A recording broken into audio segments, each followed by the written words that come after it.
here's my sense. What do you think? And then the gal or the guy says, yeah, let's lean into that. And then you go, but do this and that. And, hey, will you give me some of this? And you go, yeah. And all of a sudden you're in a synergy. Robert Downey Jr., the man who built the Marvel Cinematic Universe from the ground up as Tony Stark, is done. After years of carrying Disney's most profitable franchise, he's had enough. Reports say he quit the upcoming Avengers Doomsday project, slamming the studio in the process. But why? What pushed Marvel's biggest star to say, I won't play this F? Do you feel you have to carry the Iron Man movies in a way that you don't when there's lots of you?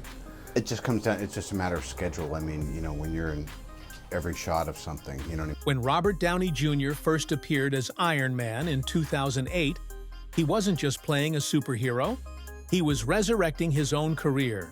Against all odds, Downey transformed Tony Stark into one of the most iconic characters in modern cinema, redefining Marvel and launching a billion-dollar empire. But now, more than a decade later, the same man who once embodied Marvel's success has become its loudest critic. Rumors of heated negotiations, creative disagreements, and financial disputes with Disney have left fans stunned. Why would Downey walk away from the role that made him a legend? And what does this mean for Marvel's already fragile future? Let's break down how Robert Downey Jr. went from Marvel's golden boy to one of its most outspoken critics. Back in 2008, no one could have predicted how one role would change cinema forever. Marvel was not yet the billion-dollar powerhouse it is today. The studio had gambled its future on a relatively unknown superhero, Iron Man. And at the heart of that gamble was a controversial casting choice, Robert Downey Jr. Downey's personal struggles were no secret. He had battled addiction, faced arrests, and had been written off by Hollywood more than once.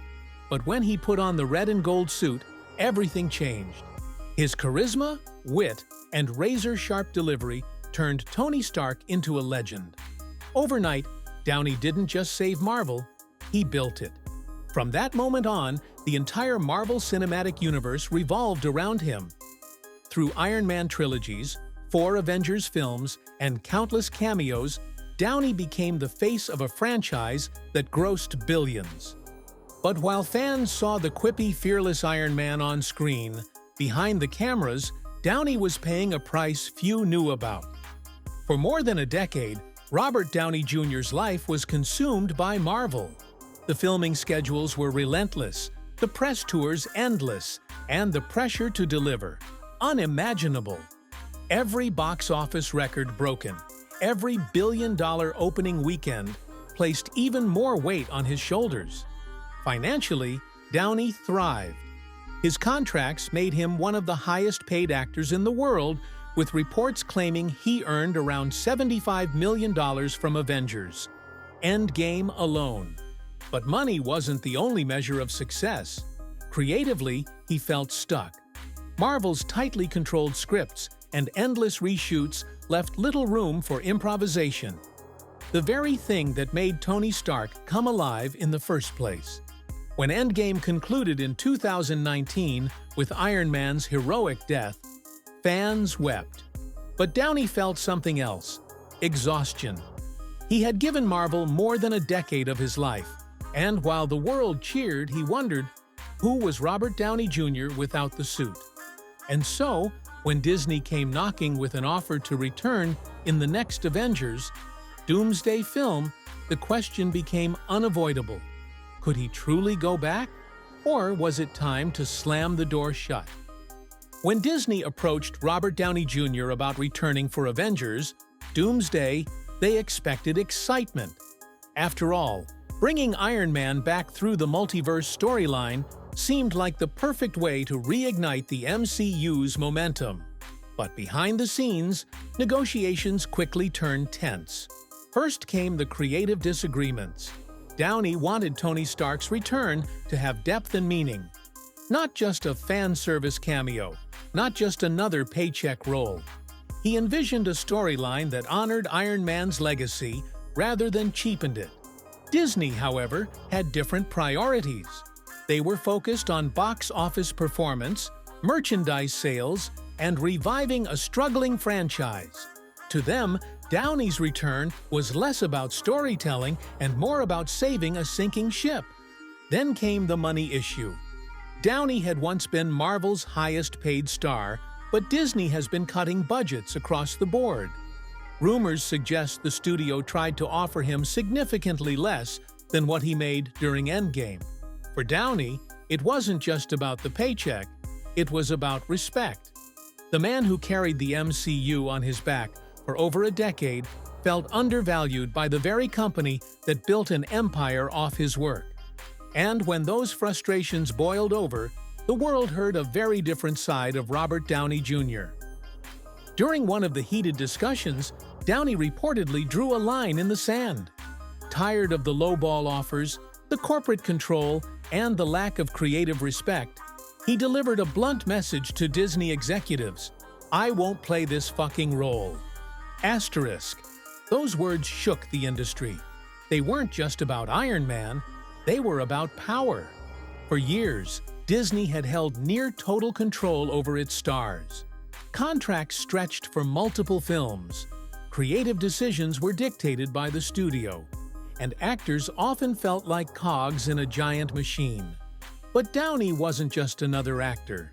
He was the face of Marvel. For him to walk away so openly, so defiantly, revealed the cracks forming inside the empire. Fans immediately split into camps. Some argued Downey was ungrateful. He had already earned hundreds of millions and global fame. Others said Disney had crossed the line, treating its biggest star as if he were replaceable. But the real question wasn't about money or fame. It was about something much deeper. What happens to Marvel when even its most loyal star refuses to play ball? Robert Downey Jr.'s decision didn't come at a random time. It came at one of Marvel's weakest moments. After the high of Avengers Endgame, the MCU has been struggling to find its footing. Movies like Eternals and Ant-Man, Quantumania underperformed, critics slammed the overuse of CGI, and Disney Plus flooded audiences with so much content that even die-hard fans felt overwhelmed. The superhero fatigue that once seemed impossible had officially arrived. Downey's refusal to return underscored the problem.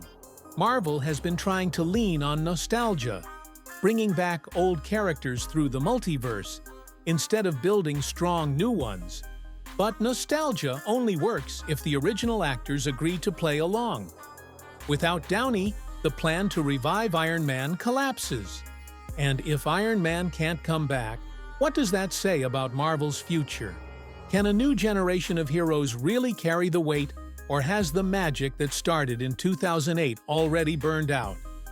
While Disney panicked, Robert Downey Jr. was already moving on. In 2023, he stunned critics with his performance as Louis Strauss in Oppenheimer. It was a career-defining role that earned him an Academy Award. Proof that he was far more than just Tony Stark. The win was symbolic. For years, people questioned whether Downey could ever escape Iron Man's shadow. With Oppenheimer, he silenced those doubts. He had reinvented himself, once again proving why he's one of the most versatile actors of his generation. Now, instead of carrying Disney's billion-dollar machine, Downey has the freedom to choose roles that challenge him creatively. Smaller, riskier, more meaningful projects. And for the first time in over a decade, he's not defined by a superhero suit. But Downey's new chapter raises a bigger question. If Marvel's original star has left the building for good, what does that mean for the empire he helped create? For Disney, Robert Downey Jr.'s refusal is more than just a casting issue. It's a warning sign.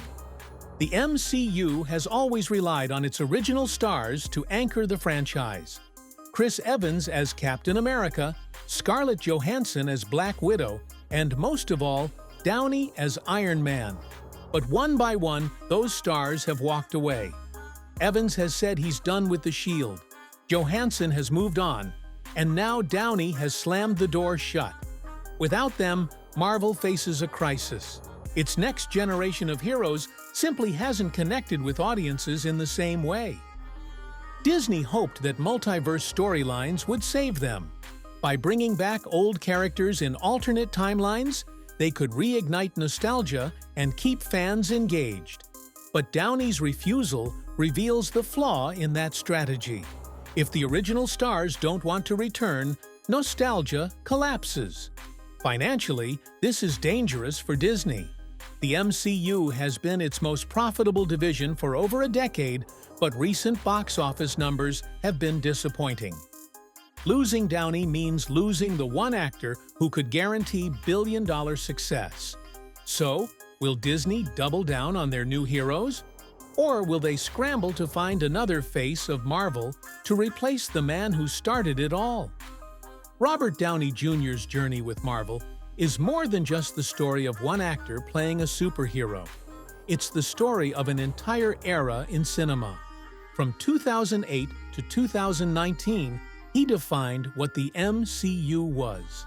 His sarcasm, charm, and humanity made Iron Man more than just a comic book character.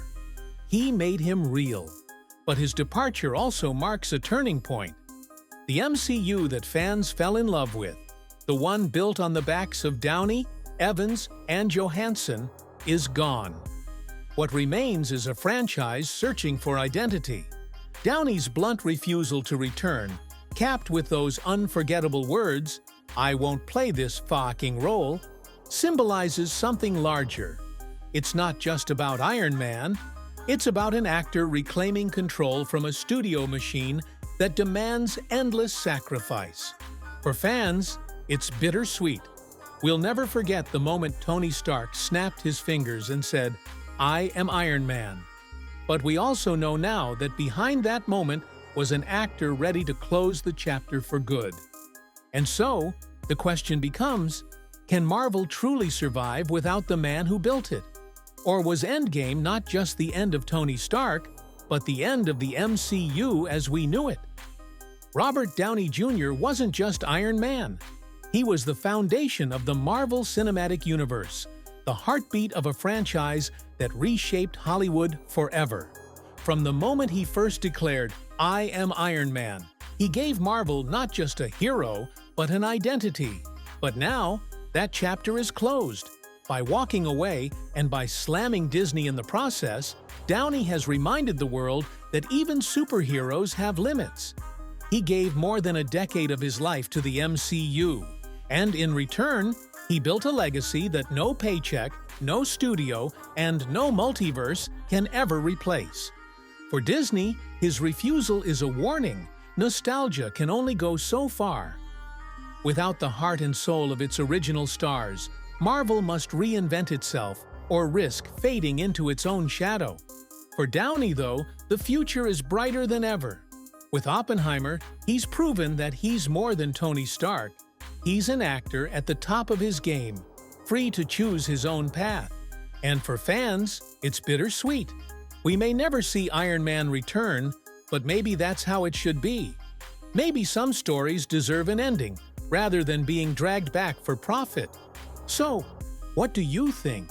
Did Robert Downey Jr. make the right choice by walking away, or should he have returned one last time for the fans? Let us know in the comments below. And don't forget to like, share, and subscribe for more untold stories from Hollywood's biggest stars. Because sometimes the most powerful line isn't said on screen, it's spoken behind the scenes.